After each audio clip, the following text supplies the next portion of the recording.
Hi යාළුවනේ මෙතු ෆ්ලොග්ස් YouTube channel එකට ඔයාලා සෑම දිනම ආදරෙන් පිළිගන්නවා. පාකිස්තානය පරාජය කරමින් ආසියානු කුසලානය 2020 තරඟාවලියේ ජයග්‍රහණය කළ ඉන්දියාව කුසලානය ලබා ගැනීම ප්‍රතික්ෂේප කළ පුවත මේ වන විට බුද්ධිමත් දියුණු මනසක් ඇති සමාජය තුළ දැඩි විවේචනය වලට පාත්‍ර වෙමින් පවතිනවා. ජයග්‍රහණී කුසලානය ඔවුන් වෙත ප්‍රධානය කිරීමට නියමිතව තිබුණේ ආසියානු ක්‍රිකට් කවුන්සලේ ප්‍රධානී හුසේන් නග්වී මහතා අතින්.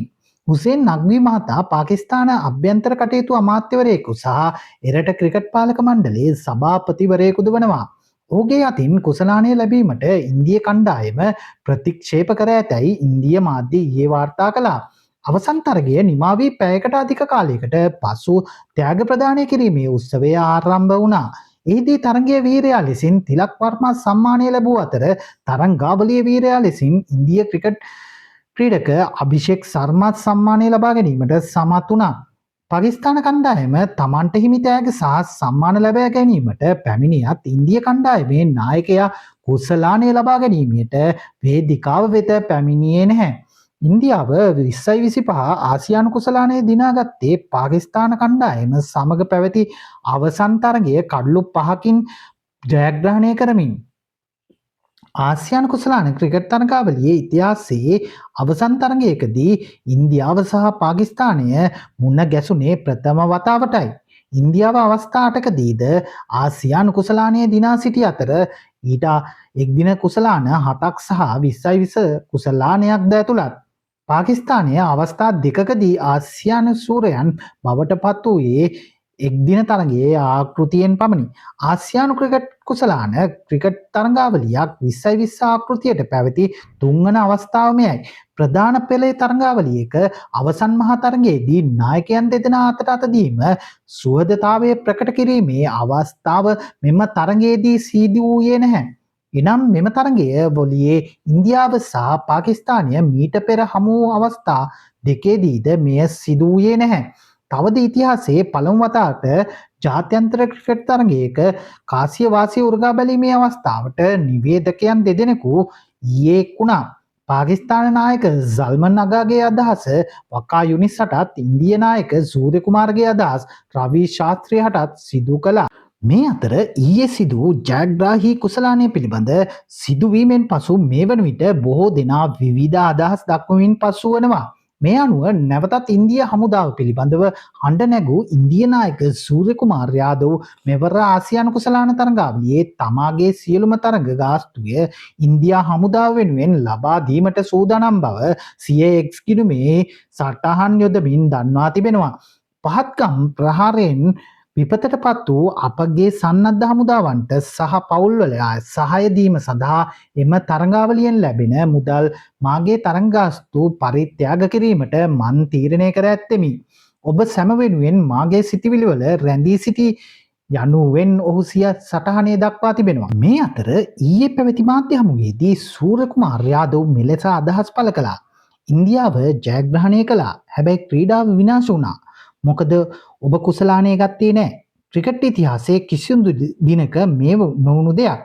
අපි කිසි දිනක නොදැකපු දෙයක්. අපි දැක්කා පාලකයින් ට්‍රීට් කරලා තිබුණා. ඔහු ඉන්දියාව ජයග්‍රහණය කළා. හැබැයි ක්‍රීඩාව විනාශ වුණා. ඔබ කිව්වා ඔහු ඉන්දියාව ජයග්‍රහණය කර අවසන් අපි හොඳ දේවල් ගැන විතරක් කතා කරමු. මම මුලින්ම කිව්වා තවත් දාත කෙනෙක් මගෙන් ඇහුවා මං හිතන්නේ අපරාජිත කණ්ඩායමක් විදිහට ඉදිරියට යන කණ්ඩායම හොඳින් ක්‍රීඩා කිරීම මං හිතන්නේ ඒ තමයි පොඩි අවස්ථාවක් ඉදිරියේ පැවැත්වෙන ලෝක කුසලානය සඳහා මම මුලින්ම කිව්වා කවදාවත් නොදැකපු දෙයක් තරඟාවලියේ ඉතාමත් අපහසු තරඟාවලියක් පිටම ඉතාමත් හොඳ තරඟ දෙකක් පැවැත්වුණා. ශූරතාවයේ දිනු කණ්ඩායම ශූරතාවය ලබා ගැනීම ප්‍රතික්ෂේප කිරීම අපට කලකිරීමක් නැහැ. ඔබ දැක්කොත් අපි ගැන හැමෝම ගොඩක් සතුටින් සිටින්නේ. මං හිතනවා අපිට මේ තරඟාවලිය යෙන් ලබාගත යුතු දේවල් තිබුණා. අපි ඒ ලබාගත්තා. දිවි පාර්ශීය තරඟාවලි එක දේවල් ලබා ගන්න ඕනේ නැහැ.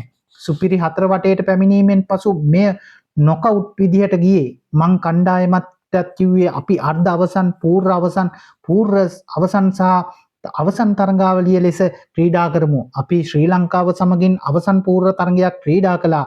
එයයි අවසන් තරඟය ඇත්තෙන්ම ඉතාමත්ම තියුණු මුහුණුවරක් ගත්තා. ඉතින් එය තමා මං හිතන්නේ හරිම අවසන් තරගය. සියලුම තරඟ අපි ක්‍රීඩා කළේ ඉන්දිය හමුදාව වෙනුවෙන් යනුවෙන් සූර්ය කුමාර යාදව් සිය අදහස් පළ කළා. මේ අතර ඉන්දිය අග්‍රාමාත්‍යවරයා විසින් සිය එක්ස් ගිණුමට මෙලෙසින් සටහනක් යොදා තිබුණා. ඔපරේෂන් සින්දූර් මෙහෙයුම තරඟ පිටියේ සිද්ධ වුණා. ප්‍රතිඵලය සමානයි. ඉන්දියාව දින්නා. අපේ ක්‍රිකට් ක්‍රීඩකයන්ට සුබ පැතුම්. ආසියානු කුසලාන අවසන් වීමෙන් අනතුරුව ඉන්දියා අග්‍රාමාත්‍ය නරේන්ද්‍ර සිං මෝදි විසින් එලෙස සිය එක්ස් ගිණුමට ආන්දෝලනාත්මක සටහනක් යොදා තිබුණා. කෙසේ වෙතත් එම සටහන බහුතර ක්‍රීඩාවට ආදරය කරන්නන්ගේ පිළිකුලටත් විවේචනයටත් ලක්ව තිබෙනවා. මේ අනුව එයට දැඩි ප්‍රතිචාරයක් දක්වමින් ආසියානු ක්‍රිකට් කවුන්සිලේ ප්‍රධානියා වන මුසේන් නග්මි මහතා සිය එක්ස් ගිණුමේ සටහනක් යොදමින් කියා ඇත්තේ ඉන්දිය අගමැතිවරයාගේ එක් සටහනට උපටාගන් දක්වමින්ය. යුද්ධයේ ඔබේ ආඩම්බර මිනුම නම් ඉතිහාසයේ දැන්ටමත් පාකිස්තානය අතින් ඔබේ නින්දිත පරාජයන් වාර්තා කරයි. කිසිදු ක්‍රිකට් තරගයට එම සත්‍ය නැවත ලිවිය නොහැක.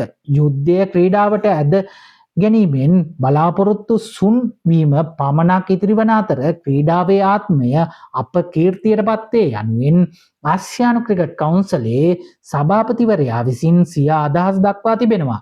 මේ අතර ආසියානු කුසලාන තරගාවලිය අතරතුරදී ඉන්දීය කණ්ඩායමේ හැසිරීම පාකිස්තාන නායක සල්මන් අගාගේ දැඩි විවේචනයට ලක් වුණා. අවසන් තරගයෙන් පසුව පැවති මාධ්‍ය හමුවේදී ඔහු ප්‍රකාශ කළේ තරඟාවලිය තුළදී ඉන්දිය කණ්ඩායමේ හැසිරීම කල කිරීමට කරුණක් බවයි. අවසන් මහා තරගයේ අවසානයේදී ඇති කුසලානය පිරිනැමීමේ අවස්ථාවේදී ඉන්දිය කණ්ඩායම ආසියානු ක්‍රිකට් කවුන්සිලේ සභාපතිවරයාගෙන් එය ලබා ගැනීම ප්‍රතික්ෂේප කළා. මේ අතර ඉන්දිය ක්‍රීඩකයන් කිහිප දෙනෙක්ම සිය සමාජ මාධ්‍ය ගිණුම් වෙත මෙලෙසින් ඡායාරූප එක් කර තිබුණා. ආකාරයක් දැකගත හැකි වුණා. මේ වගේ අලුත් වෙන තොරතුරුත් එක්ක අපහාර දෙන්න ඔබට සුබ දවසක්.